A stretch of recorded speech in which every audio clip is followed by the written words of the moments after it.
Assalamualaikum warahmatullahi wabarakatuh. Perkenalkan, nama saya Anissa Aulia Siregar dengan NIM 240306063 dari kelas PTNC.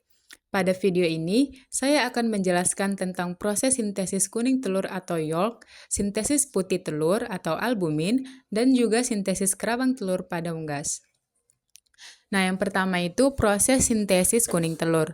Sintesis kuning telur atau vitelogenesis berlangsung dalam hati, di bawah koordinasi hormon gonadotropin dan juga hormon steroid.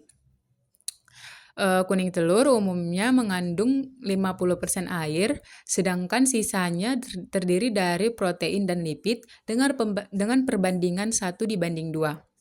Lipid pada yolk berbentuk lipoprotein.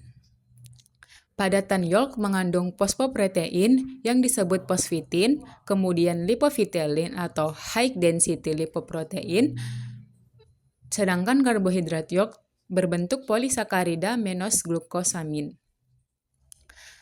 Proses sintesis dimulai dari kelenjar pituitari yang menghasilkan hormon gonadotropin, terutama FSH atau follicle stimulating hormone. Beberapa penelitian menunjukkan bahwa peningkatan kadar FSH pada ayam domestik terjadi pada saat fase pertumbuhan folikel ketiga, yaitu sekitar 15 jam sebelum ovulasi.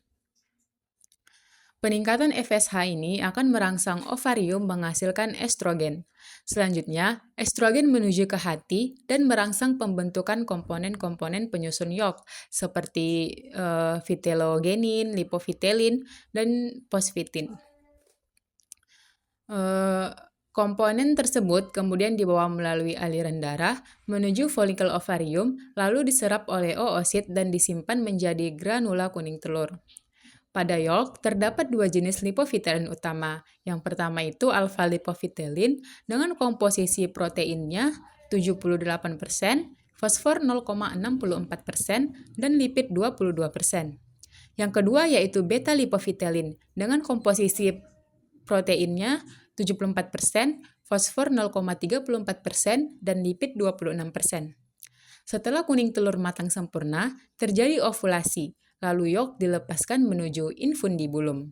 Secara singkat, sintesis kuning telur terjadi di hati dengan bantuan hormon FSH dan estrogen, kemudian hasilnya disimpan di folikel ovarium hingga matang. Kemudian yang kedua, proses sintesis putih telur atau albumin. Setelah ovulasi, yolk masuk ke saluran reproduksi dan menuju bagian magnum, yaitu tempat utama terjadinya sintesis albumin. Di bagian magnum, yolk berada selama 3 jam. Protein utama penyusun albumin terdiri dari ovalbumin 54%, ovotransferin 13%, ovoglobulin 8%, ovomucoid 11%, lisozim 3,5%, serta alfa dan beta ovomusin sekitar 1,5-3%.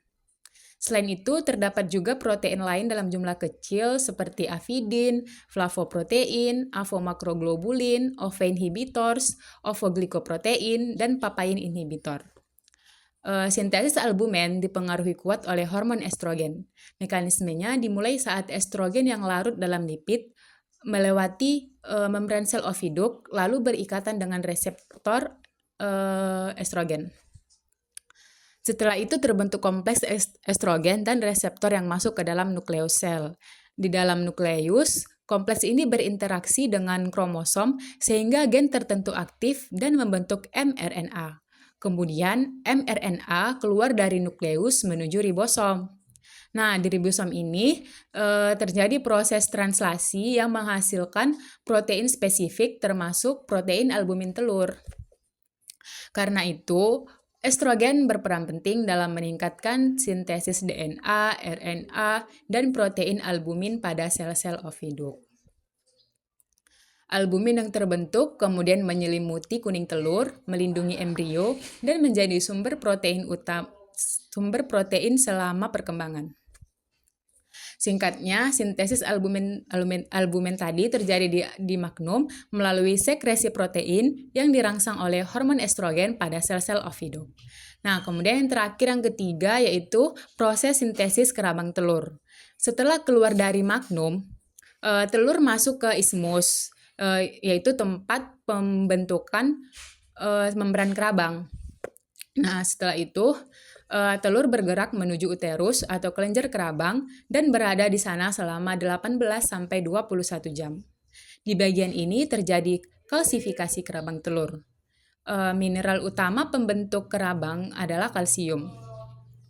Dalam proses ini, vitamin D memiliki peran penting dalam mengatur metabolisme kalsium melalui pembentukan metabolit aktif 1,25 dihidrosivitamin D3. Di dalam ginjal juga terjadi konversi menjadi 25 dihidrosivitamin D3. Selanjutnya, hormon steroid dan prolaktin ikut membantu mengontrol aktivitas metabolisme tersebut. Saat ayam berada pada fase bertelur, aktivitas ini meningkat dan kadar kalsium dalam plasma darah juga meningkat. Kemudian terdapat kalsium binding protein atau CABP pada kelenjar kerabang. CABP ini berfungsi sebagai pengangkat kalsium menuju tempat pembentukannya kerabang. Sintesis CABP dikontrol oleh vitamin D3 serta hormon steroid yaitu estrogen dan progesteron. Kalsium dari plasma darah dipindahkan ke mukosa sel kelenjar kerabang, kemudian menuju cairan di dalam uterus. Di bagian ini, kalsium diendapkan secara bertahap hingga terbentuk kerabang telur yang keras. Menjelang akhir proses terbentuk kutikula yang dimana berfungsi menutup sebagian pori-pori kerabang dan melindungi isi telur. Setelah selesai, telur bergerak ke vagina lalu dikeluarkan melalui kloaka. Nah, jadi dapat disimpulkan bahwa sintesis kuning telur, sintesis albumin, dan juga sintesis kerabang itu berlangsung secara berurutan dan saling berhubungan hingga terbentuk satu butir telur yang sempurna. Sekian video penjelasan dari saya. Terima kasih. Wassalamualaikum warahmatullahi wabarakatuh.